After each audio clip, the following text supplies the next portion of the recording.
In 1492, the ships of Christopher Columbus drifted in the Sargasso Sea when suddenly something terrible began to unfold around them. This moment marked the beginning of numerous questions. Was Columbus the first European to encounter strange phenomena in the New World? Since the disappearance of the vessel number 19 without a trace along with its crew, reports of strange occurrences continue to emerge from this area to this day. Pilots and fishermen report mysterious encounters, possibly with aliens from outer space. Where lies the solution to the mystery hidden under the name Bermuda Triangle? Many today perceive the Bermuda Triangle problem as superstition or fabrication. However, eyewitness accounts confirm that things are happening in this region that are beyond our understanding. For many, the Bermuda Triangle remains merely a geometric figure in the middle of the Atlantic, with its vertices in Florida, Puerto Rico, and the Bermuda Archipelago. What makes this part of the ocean different from others? According to calculations by scientists studying the Bermuda Triangle issue, since 1945, more than 1,000 disappearances have been recorded there. Not only fishermen have vanished, but also cruisers, private planes, and passenger liners with both passengers and crews disappearing along with them. Richard Weiner, the author of the book The Devil's Triangle, notes that the greatest mystery of this area is the disappearance of the naval vessel USS Cyclops. This steamship, 150 meters long and displacing 19,000 tons, vanished during World War I, when many ships were using coal and diesel vessels were scarce. On board were 300 sailors and officers heading from British Barbados to Norfolk, Virginia. Both the ship and its crew disappeared without a trace. Some blame the weather, as sudden squalls, not uncommon in these parts, can sink a ship or aircraft in mere seconds. However, others believe that far more sinister forces are at play in this area. Dr. Charles Berlitz, the author of the book The Bermuda Triangle, spent years investigating nearly all theories explaining the disappearance of ships and planes in this region. Columbus's report mentions that he was the first person to observe strange objects in the night sky over the Sargasso Sea. We can only speculate about the nameless horror that gripped his brave companions, lost amid an unexplored and eerie world. In Columbus's ship's log, the same mysterious phenomena are described that continue to terrorize pilots and sailors who dare to venture into the Bermuda Triangle.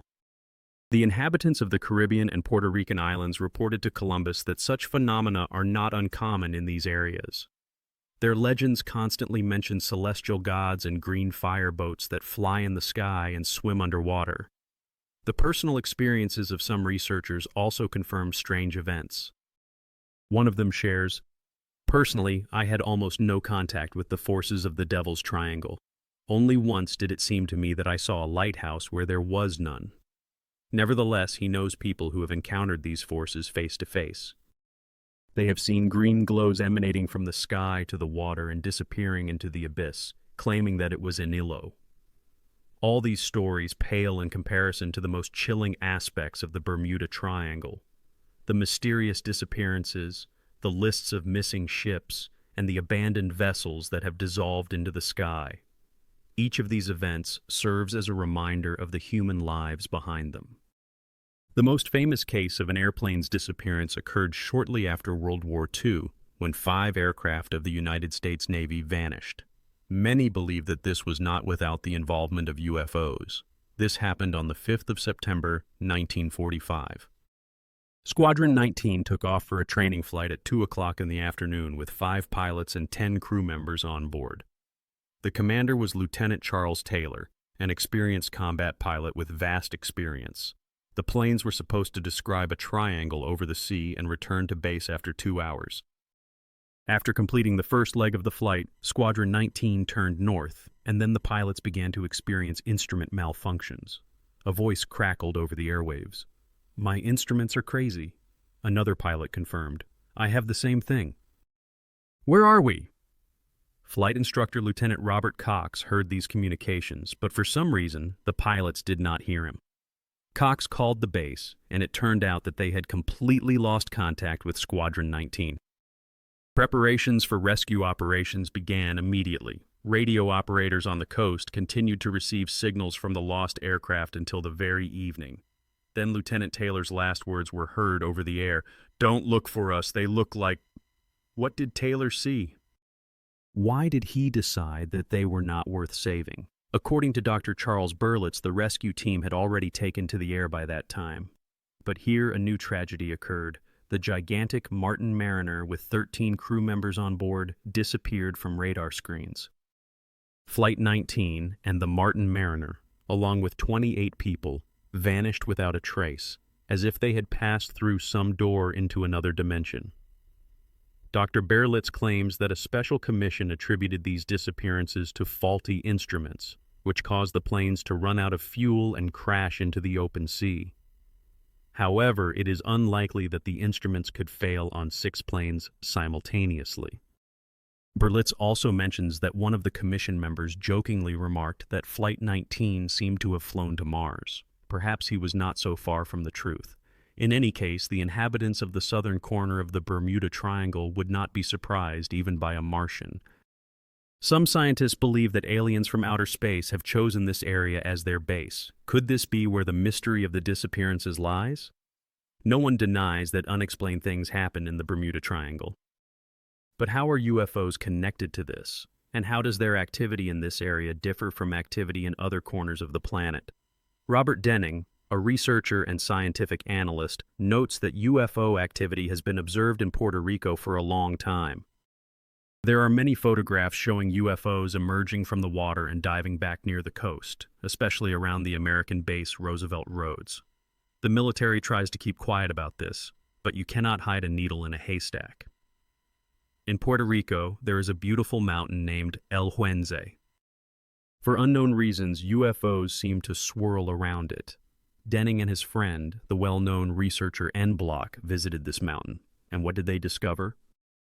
There were plenty of guards from Walking Hat Security, an organization that protects bases such as Groom Lake, Area 51, Dreamland, and Nellis in Nevada. So what were they doing at the top of El Huenze in Puerto Rico? Cases of alien abduction have also been reported in Puerto Rico. How are they connected to similar incidents in other parts of the Bermuda Triangle? In this area, people have long been accustomed to aliens and cases of abduction. Reports of UFOs in the shape of disks that move at the same speed in water and in the air are frequent. Richard Weiner, in his book The Devil's Triangle, recounts an incident involving the underwater activity of UFOs. Boat driver John Carpenter managed to witness a breathtaking sight. He observed 2 UFOs exploring the water using some kind of energy beams. Similar observations have already been reported by witnesses.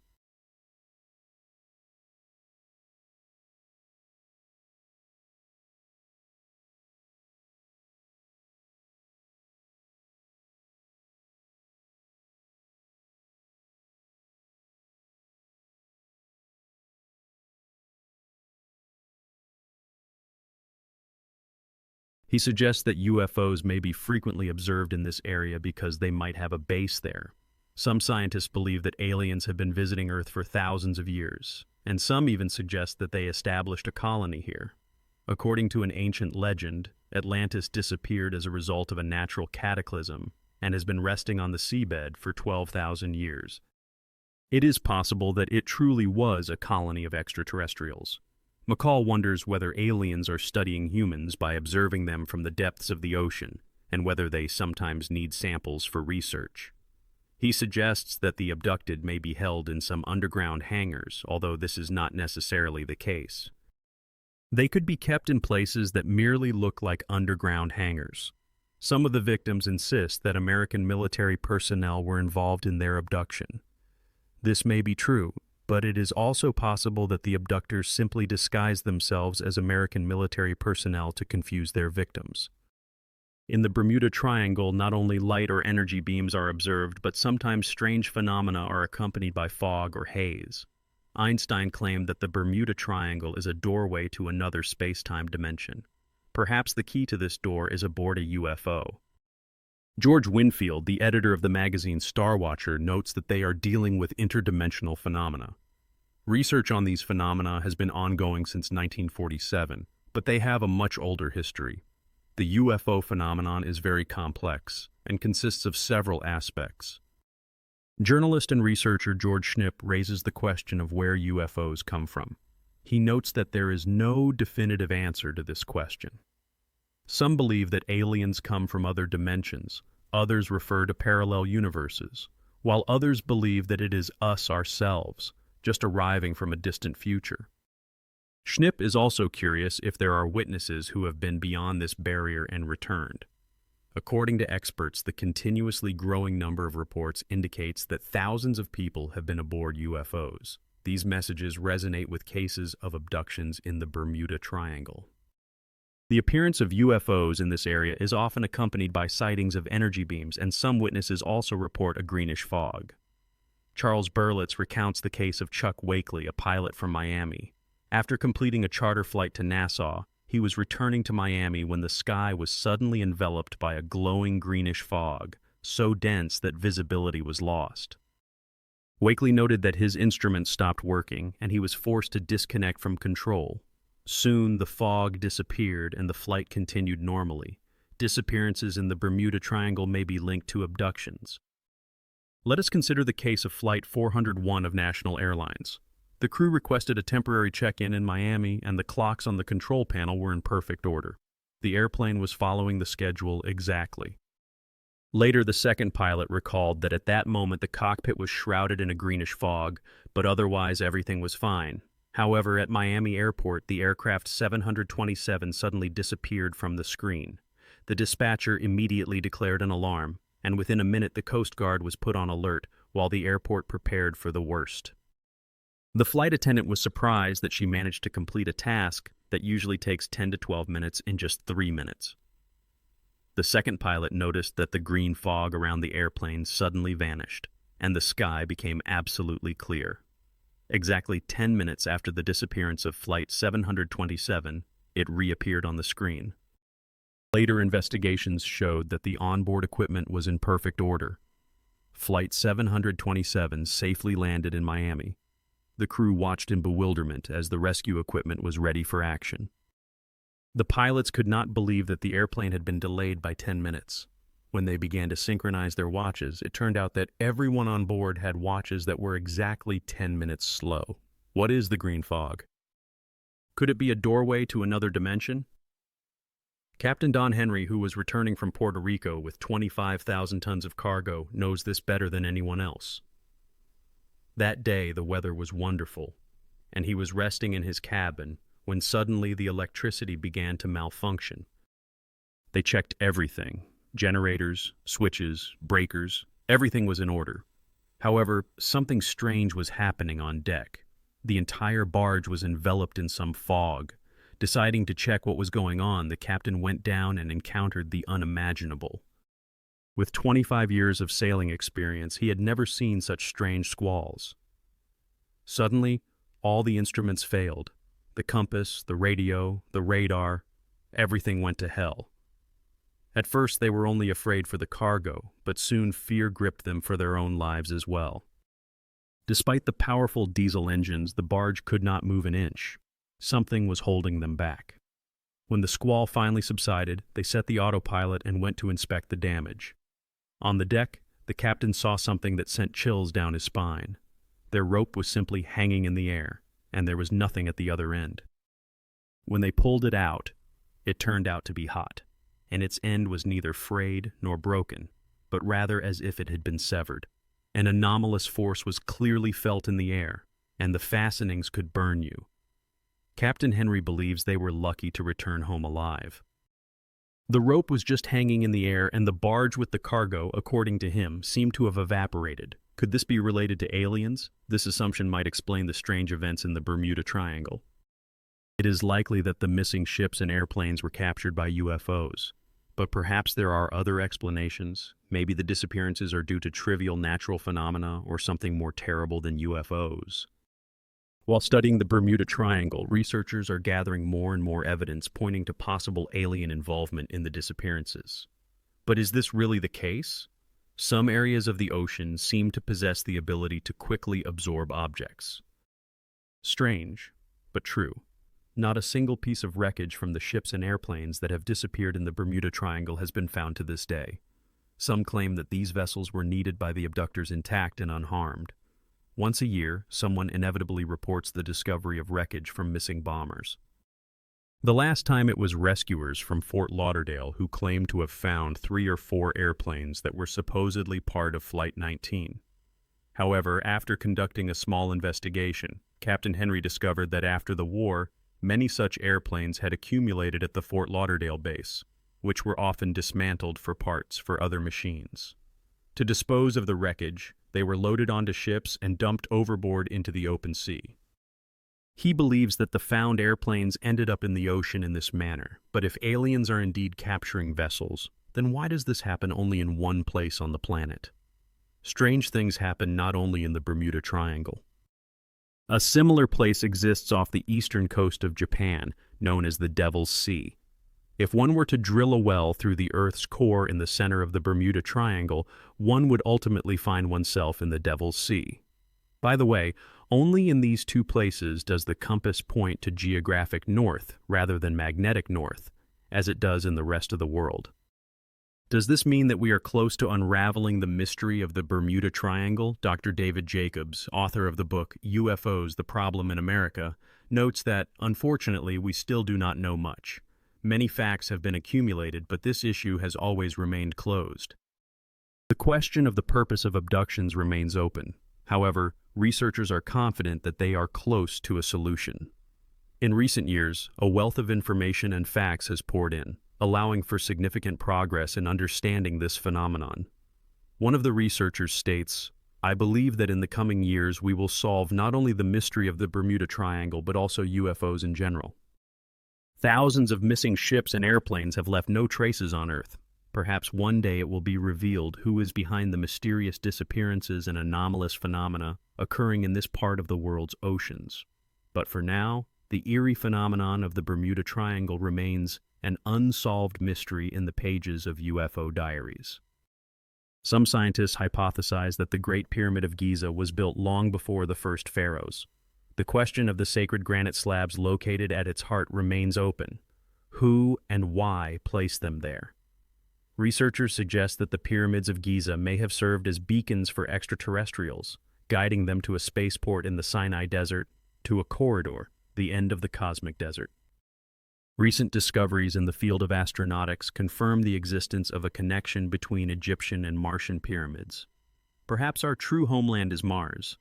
Ufologists believe that the keys to the mysteries of the great and Egyptian pyramids can be found in space, and the ancient Egyptians were aware of this. Debates about the Egyptian pyramids have been ongoing for thousands of years. Neither ancient nor modern scholars can come to a consensus on how and by whom they were built, and most importantly, why. According to the official version, these are tombs for pharaohs, built by Egyptians around 2,500 years before our era, during the 4th dynasty. However, this version raises doubts among many. Some scholars believe that the ancient Egyptians could not have constructed such massive structures. If it was not them, then who could it be? Archaeologists assert that 4,000 years ago, the Egyptians not only revered the sun, but also believed in celestial beings who descended to Earth to impart knowledge to humanity. Perhaps these heavenly entities were somehow connected to the pyramids. Questions regarding the relationship between the pyramids and recent discoveries on neighboring planets remain unanswered. Could it be that a single architect stands behind all these structures, and if so, will the ancient pyramids help solve the mystery of humanity's emergence on Earth? For now, these questions remain merely questions. In the absence of concrete evidence, the pyramids at the edge of the Egyptian desert remain nothing more than 3 enormous piles of stones. The largest among them are the pyramids of Khufu, or simply the Great Pyramid. Modern scholars believe that, from the standpoint of mathematics, physics, and common sense, the Egyptians could not have constructed this Great Pyramid of Khufu. And yet, it stands before us. 42 stories high, covering an area equivalent to 10 football fields, skillfully assembled from stone blocks weighing between 2 and 10 tons. With such a quantity of stone, one could build 35 buildings the size of the Empire State Building, with enough left over for a couple of 9-story buildings. The pyramid is oriented strictly to the north and possesses a unique architecture. How could the ancient Egyptians, with their primitive tools, construct such a complex structure? Perhaps we simply know nothing about the true builders of the pyramid. For a long time, all textbooks repeated the version of the ancient Greek historian Herodotus, who, in the 5th century BCE, after visiting Egypt, wrote that the Great Pyramid was built over 20 years by alternating teams of 300 slaves. But is this really the case? Engineer Ron Charles emphasizes, to build such a behemoth in 20 years, you would need to lay under 10 tons of stone every 3 to 5 minutes, and this around the clock. Today, we do not have such technologies. But laying stones is only part of the problem. How did the Egyptians manage to transport the enormous stone blocks from the quarry to the pyramid construction site? Chuck Missler, an engineer and astronomer, points to the popular cinematic version that claims the pyramids were built by hundreds of thousands of slaves. He calls this theory absurd. Nothing more foolish could possibly be conceived. David Tulin, the author of the book Sign and Witness, adds that the Egyptians of the 4th dynasty were not known for their militarism, and even if that were not the case, they would not have been able to gather such a number of slaves. With such a shortage of labor, it was impossible for the Egyptians to build the pyramids, even using complex devices for transporting stone, he claims. Moreover, Egyptologists still do not know exactly what devices were used. Among scholars, there are 2 main camps. Some believe that rollers were used for construction, while others believe that inclined ramps were utilized. Greg Ray Pyros, an architect, notes that proponents of the ramps argue that stones were lifted up an inclined ramp 1,500 meters long. However, he emphasizes that building such a ramp would have been much more complicated than constructing the pyramid itself. And then, how did the Egyptians manage to dispose of 2,500 tons of construction debris? Pyros questions. He also considers the theory that the Egyptians might have placed logs under the blocks. This theory looks good, especially if one does not take into account some vital factors, he says, pointing out that at that time only date palms were growing in Egypt, which served as a source of food, and the Egyptians were unlikely to have cut them down. Furthermore, delivering 25 million logs would have required a fleet that Egypt never possessed. It is absolutely impossible to transport blocks on wooden rollers along a stone road, he adds, emphasizing that with such weight of the blocks, nothing would have remained a couple of 100 meters from the rollers. Despite this, traditional explanations for the origin of the pyramids have remained unchanged for centuries. Perhaps it is time for this now? Pyros wonders, noting the clear discrepancy between theories and facts. During the time of the pyramid construction, sciences such as geology, mathematics, and astronomy were flourishing. Our technologies do not allow us to build anything like this, says Greg Nelson, author of the book The Power of the Pyramids. He does not rule out the possibility that other civilizations, perhaps even beings from other solar systems and galaxies, assisted the Egyptians in building the pyramids. If the pyramid was built by some alien race of cosmic wanderers, then what is the purpose of these giants? Nelson questions. Some scholars believe that the answer lies in the foundation and orientation of the pyramid. It is unlikely that the Egyptians knew about geology what we know today, he notes, emphasizing that it is unclear how they managed to construct such a massive structure without an appropriate foundation. In theory, it should have sunk into the ground, he adds, pointing out that modern engineers allow for a settlement of 15 centimeters for multi-story buildings over 100 years, while the Great Pyramid, weighing 5.5 tons, has settled only 4 centimeters over 5,000 years. This engineering marvel indicates that unknown architects not only wanted the pyramid to stand forever, but also knew how to achieve that. Moreover, modern engineers are astonished by the fact that ancient predecessors managed to make the walls perfectly even. In modern construction, a deviation of 25 centimeters over 12 meters is considered a tremendous achievement, while the walls of the Great Pyramid are built with a deviation of about half a centimeter. According to Goni Gond, the author of the book Stonehenge and the Great Pyramid, modern technologies are unable to provide the same level of precision that was achieved by the builders of the Great Pyramid. These ancient architects possessed phenomenal knowledge of astronomy. They understood the duration of days and years, knew the times of the equinoxes, and realized that the Earth has a spherical shape, which allowed them to calculate latitude and longitude. Anthony Hilder, a writer and theorist, emphasizes the astonishing geographical orientation of the Great Pyramid in Giza. Its walls are strictly aligned from north to south and from east to west, with deviations from true north of only 3 minutes. Hilder wonders how the inhabitants of the ancient world were able to calculate true north while Europeans debated for centuries whether our planet is flat.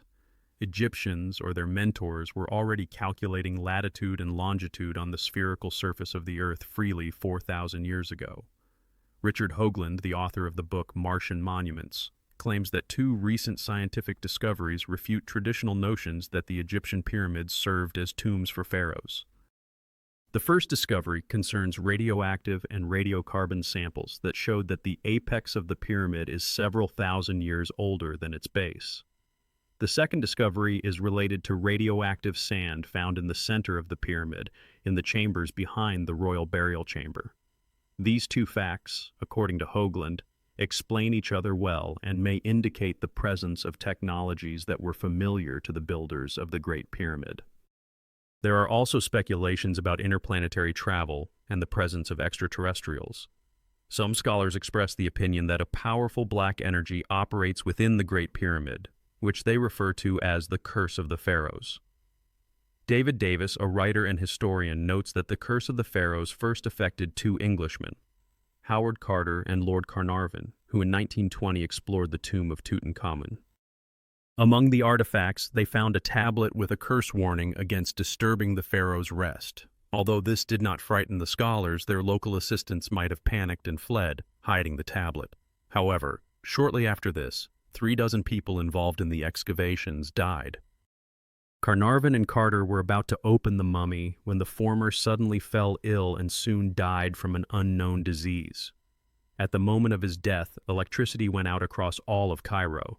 The American Carter Mace, who removed the last piece of wall blocking the entrance to the tomb, also died with the same symptoms, fever and coma. After Carter showed his friend George Good the tomb, the latter woke up with a fever and soon passed away. Archibald Douglas, who first conducted an X-ray examination of the mummy, died aboard a ship returning to England. Researchers of the phenomenon of the Curse of the Pharaohs claim that the renowned doctor and biologist Izzuddin Taga discovered an ancient microscopic fungus in the tomb that could have lain there for thousands of years. He claimed that the fungus is easily destroyed by antibiotics, but a tragic car accident prevented him from proving his point. If the pyramids were indeed built by some super civilization, perhaps this fungus was left as a protection against intruders. Maybe the builders of the pyramids did not want to allow Earthlings access to their secrets. What sinister secrets does the Great Pyramid conceal? Some researchers suggest that the giant granite slabs above the royal tomb could serve strange functions. Do they work today? Perhaps this is the key to unraveling the mystery of the pyramids. It is known that the builders of the Great Pyramid in Giza anticipated that it would stand forever. Archaeologists assert that the pyramid was originally covered with a protective layer of stones that made the walls smooth and sloping. This layer was removed and used for building houses in Cairo, but the pyramid itself remained untouched. There is evidence that the Great Pyramid, unlike other structures, does not sink into the ground.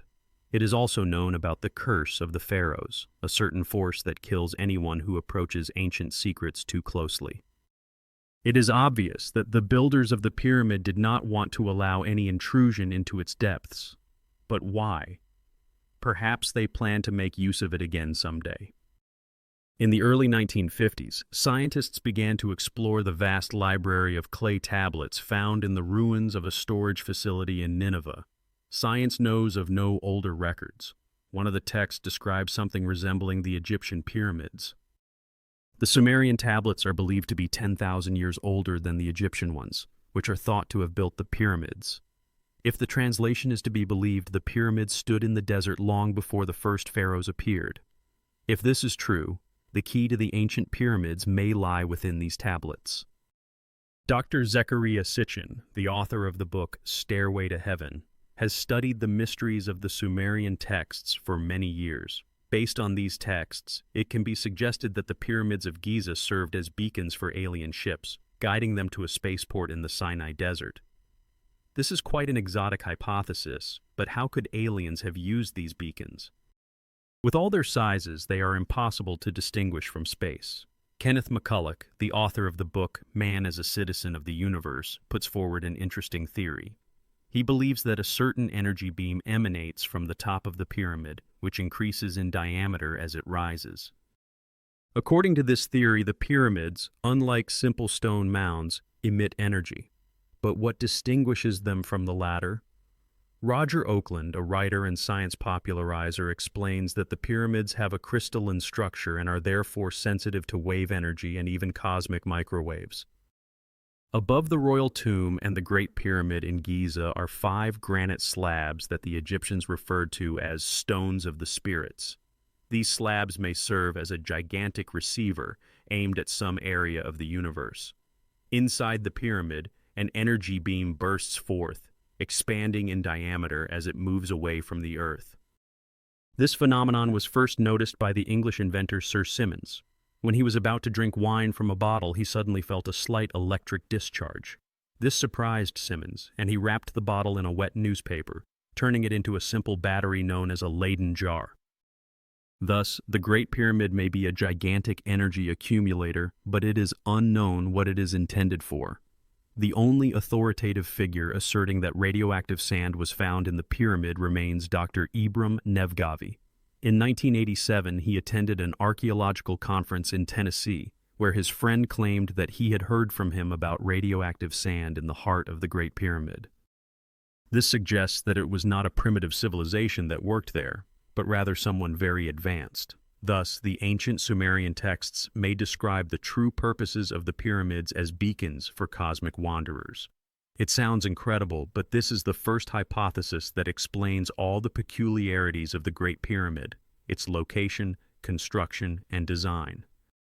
However, are there other arguments in favor of extraterrestrial builders of the pyramids? In Sumerian texts, Earth is mentioned as the 7th planet, which may indicate that the Sumerians considered the planets not from the Sun, but from the outer edge of our solar system. However, Neptune and Pluto were discovered only in the 20th century, while these texts were written 10,000 years ago. The question arises, how could the Sumerians know that Earth was indeed the 7th planet? According to researcher Zecharia Sitchin, only someone who flew past Pluto, Uranus, Saturn, Jupiter, and Mars could refer to Earth in this way. This raises an interesting question about the possible influence of aliens on ancient civilizations, including the authorship of the Great Pyramid. Recent space explorations have shown that the pyramids on the surface of Mars are strikingly similar to the Egyptian ones. This discovery leads to reflections on whether this colossal structure was indeed built by aliens for some purpose known to them. Humanity is beginning to explore the boundaries of the solar system. However, it remains unclear whether these discoveries will lead to the unraveling of the mystery of the pyramids or, on the contrary, further confuse scientists. The fundamental mathematical laws embedded in the structures on Mars repeat the constructions in Giza, including the positioning of the Sphinx. The latitude at which Giza is located is directly related to the latitude of Martian Cydonia. We do not know who built these structures, but the answer may lie in a humanoid face, 1.5 kilometers wide and 50 meters tall. Some researchers suggest that this could be our own face or what it once looked like. Perhaps our true homeland is Mars. What then does this structure on the surface of Mars represent? It could be either a natural formation or the ruins of artificial structures abandoned tens of thousands of years ago. Why not suggest that cosmic wanderers left these marks or beacons on different planets? Despite this, the hypothesis that the pyramids in Giza were built by extraterrestrials seems absurd to many. Perhaps the ancient Egyptians were not as primitive as we tend to think, and the theory of alien builders ignores their contribution to the construction of the Great Pyramid. August Thorncrest, a researcher of the Giza pyramids, notes that the Great Pyramid is the greatest monument in the history of humanity. However, it is strange that we have no records, no images, no blueprints describing its construction. The Egyptians left numerous written and painted testimonies of their lives, including childbirth, agriculture, construction, weaving, rituals, and sacrifices. But there is not a single word left about the pyramids of Giza. Richard Now, an expert in ecology, emphasizes that there is not a single hieroglyph in the Great Pyramid. He claims that it was built not by Egyptians, but by a people known as the Hyksos, or the Shepherd Kings, who came to Egypt and used their technologies for its construction.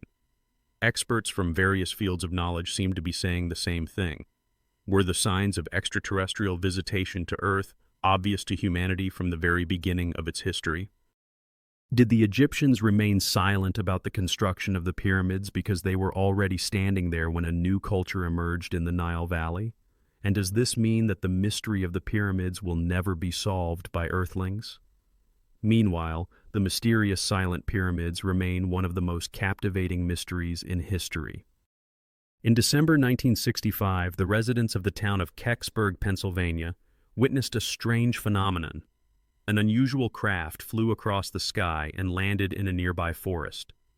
A team of locals immediately set out to search, but soon the town was surrounded by the military, who took the trophy and transported it in an unknown direction.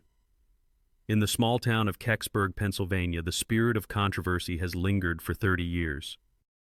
Some residents claim that nothing unusual has ever happened in their area, while others insist that unidentified flying objects fly over them every day. The story of the strange metallic object that made an emergency landing in the nearby forest has led to endless gossip and stubborn silence. What are the residents of Kecksburg hiding?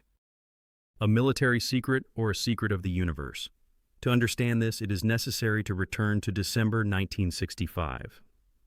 Stan Gordon, a ufologist, recalls how the object appeared over the forests of Kecksburg at 4:47 in the evening. There are numerous witnesses who observed its fall, yet no one heard the sounds of the crash. All of them noticed a column of blue smoke rising above the forest, which attracted the attention of local residents who hurried to the scene. At the bottom of the forest ravine, they discovered a metallic object still smoking from its rapid passage through the Earth's atmosphere. James Romansky, one of the first to arrive at the site, describes, "I saw a large apparatus, something like an ear of corn. It had a quite dented bumper at the lower part of the body. I can't accurately describe its color, bronze, copper, steel, it's hard to determine." According to testimonies, soon trucks, soldiers, and equipment arrived at the location. "We found ourselves in a military situation. All around were jeeps, trucks, soldiers," continues Romansky. Two men in identical cloaks with short haircuts emerged from the forest. One of them, looking around, officially announced the closure of access to this area and ordered everyone to disperse to their homes. Stan Gordon, who interviewed eyewitnesses, found out that the object lay in the ravine for only a few hours before it was seized by the military. "They rolled in here with a tractor and two platforms. On the back was a lift with a cable and a loading conveyor. On the platform lay a tarpaulin cover that tightly wrapped around the bumper," recounts Gordon. Late in the evening, the tractor with the platform left Kecksburg. Later, it became known that the truck headed to the Lockford Air Force Base in the state of Ohio, and then to Dayton, to Wright-Patterson Air Force Base. It is likely that the object was being monitored, and a special capture team was prepared for the operation. The mysterious object was taken away, and no one in Kecksburg saw it again. However, the most mysterious events occurred later. News program host John Murphy considered the incident in Kecksburg significant enough for a journalistic investigation and interviewed eyewitnesses. One of them recounted, "I saw this thing fall and burn." When asked if he saw the same thing, another witness confirmed, "Yes, of course, it was cigar-shaped, all on fire." However, it flew very steadily and then landed in the forest. There was something written on it, but it was illegible. Maybe it was hieroglyphs, say Japanese. The witness, not believing this, replied, "No, not at all. Are you sure it was a spacecraft?" "Absolutely."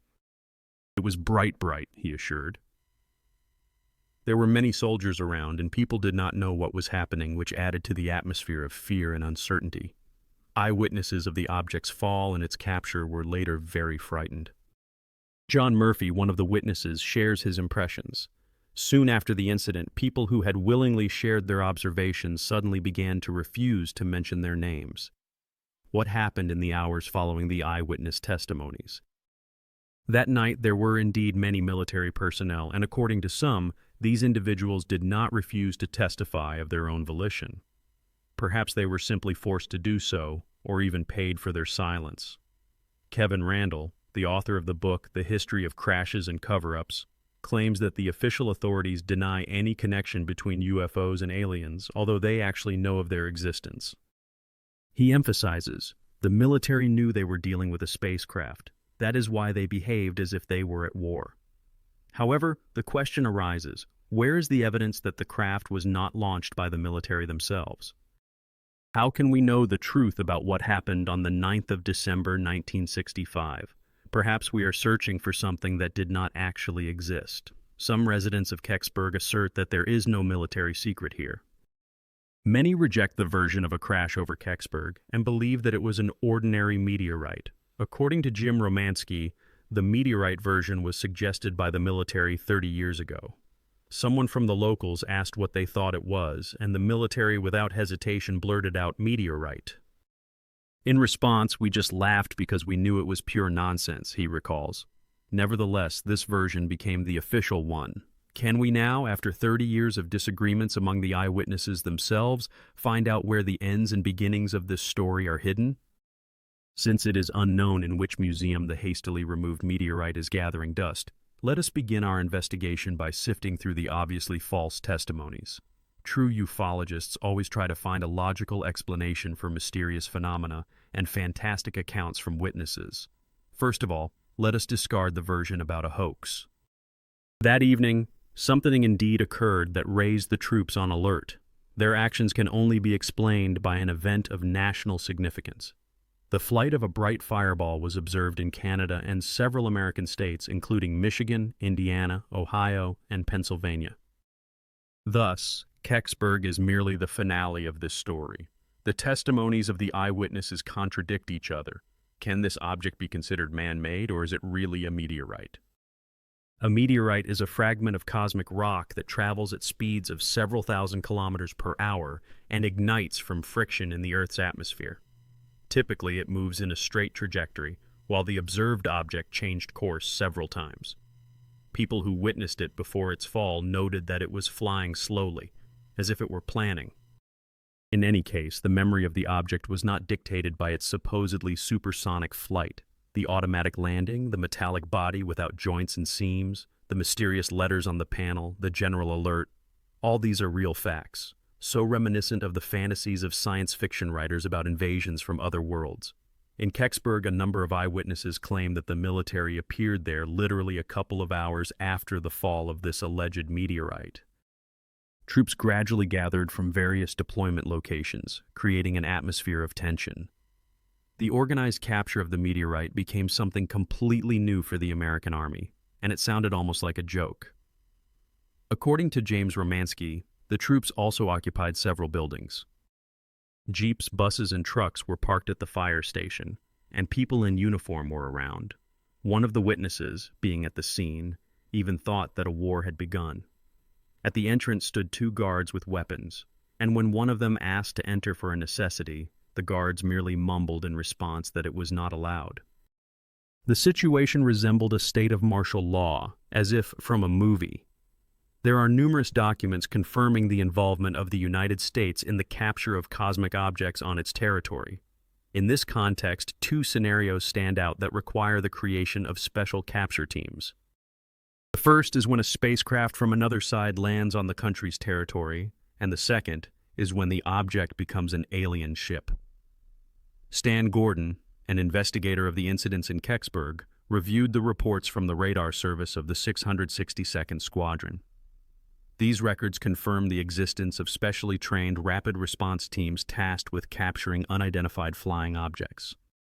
According to documents from the archives of the 662nd Squadron, at least several personnel from its ranks participated in the operation conducted that night in Kecksburg. However, no records of the nature of the actions were preserved in the archive, indicating the secret nature of the operation. The question remains open. Why is information about it still kept in classified folders? It is strange that the finding in Kecksburg has not lost its relevance over time. Something was found and taken somewhere, that is a fact. Everything else is still just speculation. After reports about the Russian satellite that suddenly began to descend, the matter took a new turn. Could the mystery of Kecksburg be merely an unfortunate experience of Soviet astronautics? Or is it, after all, the arrival of extraterrestrials?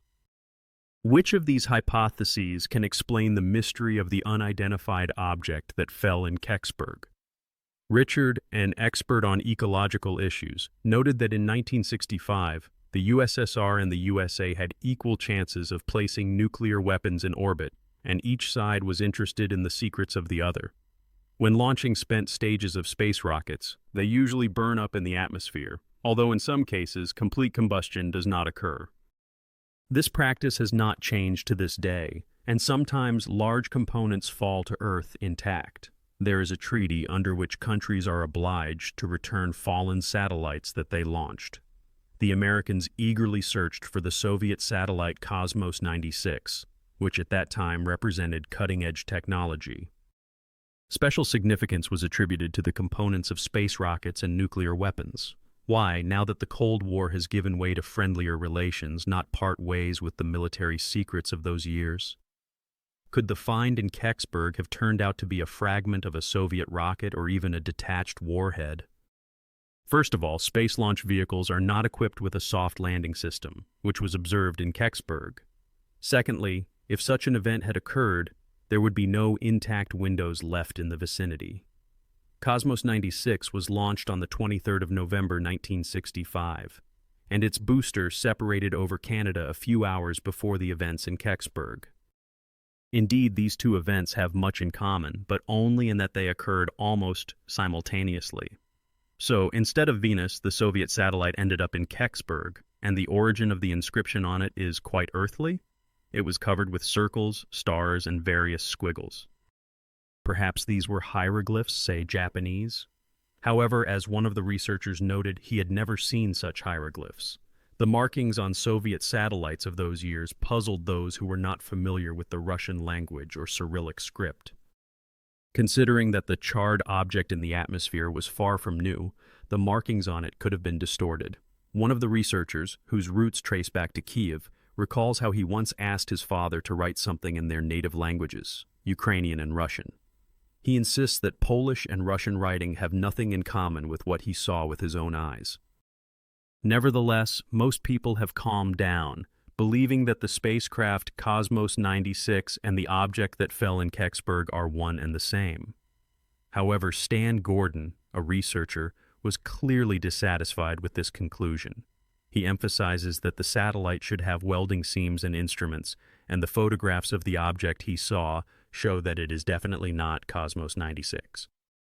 With 30 years of experience as a machinist, he adds, "I have reshaped a ton of metal. I know my stuff." It is hard to disagree with his remark, and he allows that it could have been an alien spacecraft. The object that fell in December 1965 in the forests of Kecksburg, Pennsylvania, has become the subject of much debate. Researchers wonder if we can definitively ascertain that it was the uncontrolled Russian satellite Cosmos 96. Knowing that Cosmos 96 fell to Earth on the same day, many cannot imagine what it represented. The apparatus found in Kecksburg was significantly larger than the satellite Cosmos Venera.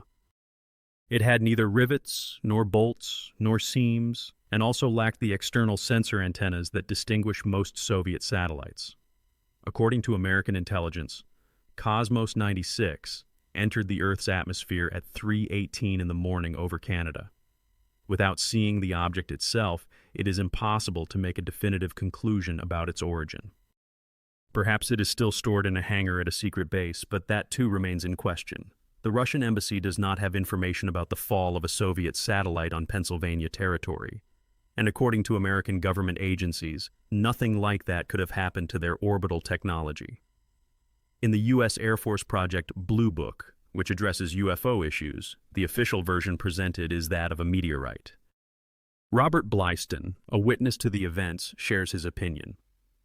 All such reports can be immediately dismissed as a prank and an aviation accident, and then take a closer look at the remaining versions.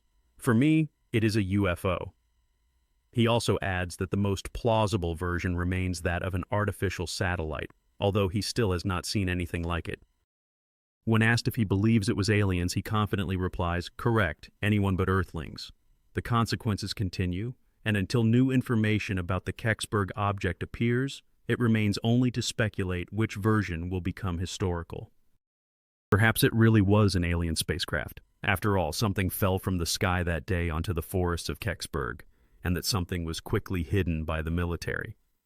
While the truth about Kecksburg remains unknown, December 9th, 1965, will be one of the mysterious pages in the UFO diaries. Can we believe the accounts of UFO witnesses, or are we simply being led around by the nose? Many of the well-known stories about UFOs may turn out to be mere hoaxes. Today on the program, UFO Diaries, we seek an answer to the main question of ufology. Are UFOs real or a fabrication? Despite numerous warnings that this is just a spectacle, thousands of people believed in the reality of the events, and panic swept across the entire country. Orson Welles and his Mercury Theater proved that a story about aliens from other planets can be taken seriously, even if there is not a grain of truth in it. For their practical purposes, they invented a hoax that became iconic. Ufologist Pipples, author of the book Keeper of the Skies, notes that over the last 50 years, hundreds of people have come forward with various claims about UFOs, which, upon further investigation, turned out to be fakes. Among them were both photographs of unidentified objects and books on how to discern an analog on Venus using rubies. Sometimes storytellers provided physical evidence, but even that, upon examination, also proved to be false. Gavin Randall, author of the book The History of UFO Crashes, emphasizes that because of these pranksters, the credibility of genuine ufologists is diminished. While researchers attempt to establish the true origin of the UFO phenomenon, deceivers and crazies confuse people's minds, especially when they take their nonsense at face value. How does one manage to expose a fraud? What do ufologists rely on when determining the credibility of UFO information? First and foremost, it is essential to establish what motivates a particular report. Historian Curtis Pibbles recounts how one of the hoaxes was uncovered. In 1950, a man named Frank Scully wrote a book titled Behind Flying Saucers, in which he claimed that the American government had recovered a flying saucer that had crashed near the town of Aztec, New Mexico. Scully allegedly learned about this story from oil magnate Silas Newton. Newton offered Scully an intriguing tale, claiming that he had irrefutable evidence of the truth of his story. He described the astonishing properties of the disk, which had been tested by one of the country's leading scientists, concluding that it was not a fake. Scully, intrigued, agreed to write a story if it was true. However, it soon became clear that the object was actually ordinary aluminum, the material used to make frying pans and pots. The deception was uncovered by a well-known journalist named G.P. Can, who discovered that the flying saucer story had been fabricated to deceive investors in an oil field. Can recounted how they approached farmers and claimed they had an alien, then sold shares for $50 each and disappeared. They were subsequently charged with fraud. This story and its exposure illustrate the ongoing struggle of ufologists against various kinds of hoaxes.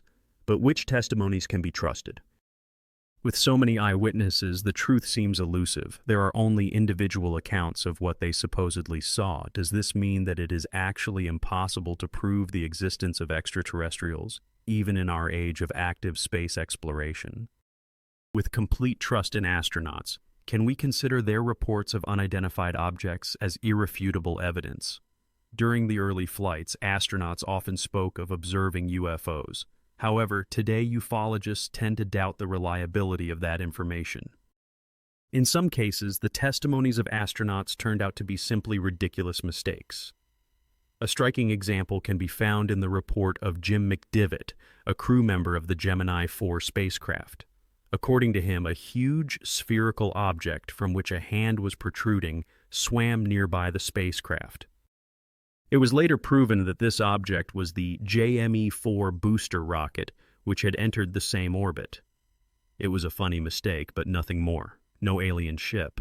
Stories about unidentified flying objects can arise from a vivid imagination or, at worst, from optical illusions. But what evidence can be considered irrefutable? Only that which can be seen with one's own eyes, or that which has been recorded by dozens of observers and is repeated night after night. However, even such evidence can be staged. In the small town of Gulf Breeze in Florida, known for reports of UFOs, airplanes are not uncommon, given the proximity of two Air Force bases. Nevertheless, the human eye has not yet become accustomed to such flying machines. Vicky Cooper Ecker, the editor of the magazine UFO, mentions a case when Wend Walter, working in the area, noticed a light in the windows. When he went outside, he saw an unidentified flying object. Fortunately, he had a camera, and he took clear pictures of objects in the shape of a lantern. In the following weeks, he managed to create an entire gallery of photographs of UFOs, which, according to ufologists, look quite convincing, if not extremely convincing. However, his story did not sit well with everyone. Bat Hopkins, a researcher of the abduction phenomenon, describes the situation when Ed was taken aboard a ship and then returned back to Earth. Little is known about what happened to him on board. According to him, he repeatedly entered into telepathic contact with aliens. The video recordings made by Ed himself contain fragments of his accounts of the abductions, some of which he remembers, while others were recovered under hypnosis and accompanied by painful experiences. The story is indeed impressive, but what about the specific facts? The best evidence may be Walter's photographs, but even here doubts arose.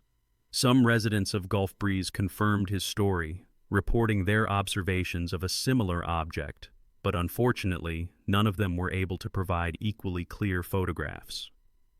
Dr. Bruce Maccabee, a recognized physicist who worked for the government, examined the films and photographs, as well as the situation as a whole, and confirmed the authenticity of the images. This is a very authoritative expertise. Thus, the observations in Gulf Breeze could become the most credible fact of an encounter between Earthlings and aliens. However, does this not raise the question of fabrication? Opinions among ufologists are divided. Some believe Ed Walter's accounts, while others tend to doubt. Jerry Black, a ufologist, points out numerous inconsistencies in Ed's story.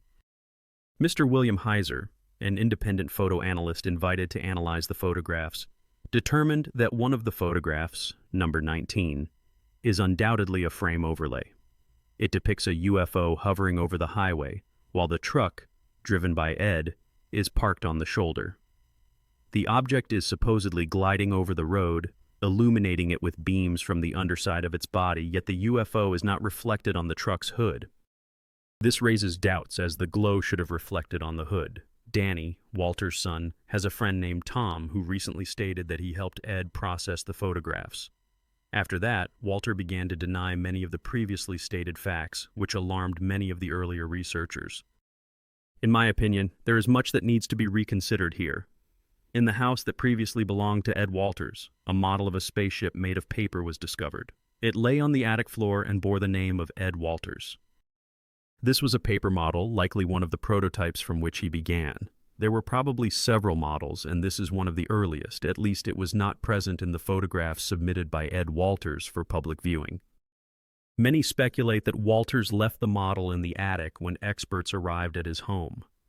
He did not destroy it or put it away in a closet, possibly out of fear that the researchers might peek into his bedroom in search of evidence. Instead, he decided to leave it gathering dust in the attic, hoping that no one would find it. Some commentators note that Walters displayed cleverness by faking all the photographs and then moving away, taking all his toys with him except for one piece of evidence. However, this seems illogical. The debates surrounding UFOs in Gulf Breeze have not subsided over the years, and the question of whether researchers are close to unraveling the mystery remains open. Truth or fiction? This story has yet to be confirmed by anything other than the testimonies of local residents. Some aspects of Walter's account have been deemed unusual and inexplicable by ufologists who have investigated the matter. Walters claimed that his photographs underwent 4 polygraph tests, although in reality only 2 of them were polygraphic, and all the tests were paid for by him.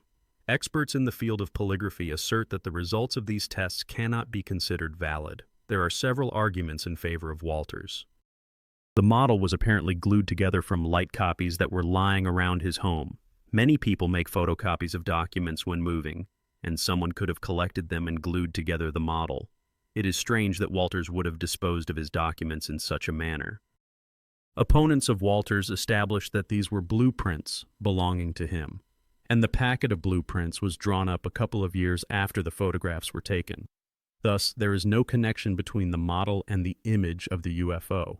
Nevertheless, the question arises, why would Ed Walters need such a labor-intensive hoax? When he saw that researchers were examining his photographs, he likely decided to take a significant risk. The story gained national attention, and by that time, he realized that there was no turning back, which frightened him. At the same time, some believed that he simply wanted to have some fun. The debates surrounding Galvez continue, once again raising the question of evidence for the existence of UFOs that could convince even the most hardened skeptics. Some claim to have seen not only UFOs, but also the aliens themselves inside the craft, and that they have evidence of these accounts. Since the late 70s, an increasing number of people have reported being forcibly taken aboard a flying saucer, where horrific experiments were conducted on them. Despite hundreds of testimonies, there is almost no reliable evidence of the abduction of Earthlings by aliens among them. Researchers are trying to uncover the truth about these abductions. There are few more frightening aspects of the UFO phenomenon than reports of abductions. According to the testimonies of many victims, they were abducted by extraterrestrials, often right from their homes, and then transported to a ship where medical experiments were performed on them. How closely do these stories align with real events? Often, those who remember being taken from a car or bedroom were indeed missing, and even reported as such. There are many examples where the police were called, lengthy interrogations were conducted, and then the person suddenly reappeared at the location from which they had vanished. Dr. David Jacobs, a researcher of the abduction phenomenon, notes that many return with unusual marks on their bodies, scars, and bruises. Some scars are horrifying, measuring 6, 8, 12, and sometimes even 16 centimeters in length. The question arises, are these mysteriously appearing scars and instances of lost time real evidence of the abduction of Earthlings by beings from other planets? As for hoaxes, they are extremely rare in cases of abductions. The question of the perception of UFOs remains complex and multifaceted. Thomas Ballard from the Center for the Study of UFO Problems emphasizes that many people find it difficult to take UFOs seriously, let alone share their sightings. Public opinion often ridicules those who claim to have seen UFOs, labeling them as crazy or alcoholics. This stigmatization has existed for over 100 years. People who claim to have been abducted know that something strange and even frightening happened to them, but their memories of the events remain hazy. In some cases, they may consciously recall details of the incident, and then researchers resort to the method of hypnosis. This process can help uncover memory blocks where self-recollections are stored. Under hypnosis, a person can recount a detailed story of an abduction, including medical experiments conducted by strange beings. However, the question arises, does hypnosis confirm the reality of alien abductions, or can its results be interpreted differently? Hypnosis has an almost mystical reputation, and its methods are still contested in scientific circles.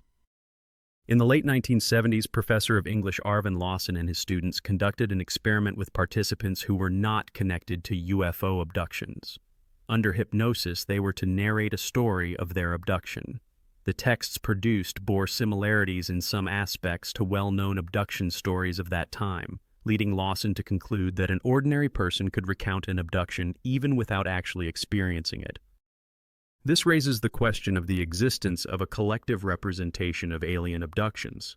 Lawson asserts that anyone can tell a convincing story under hypnosis, and the authenticity of the information remains in question.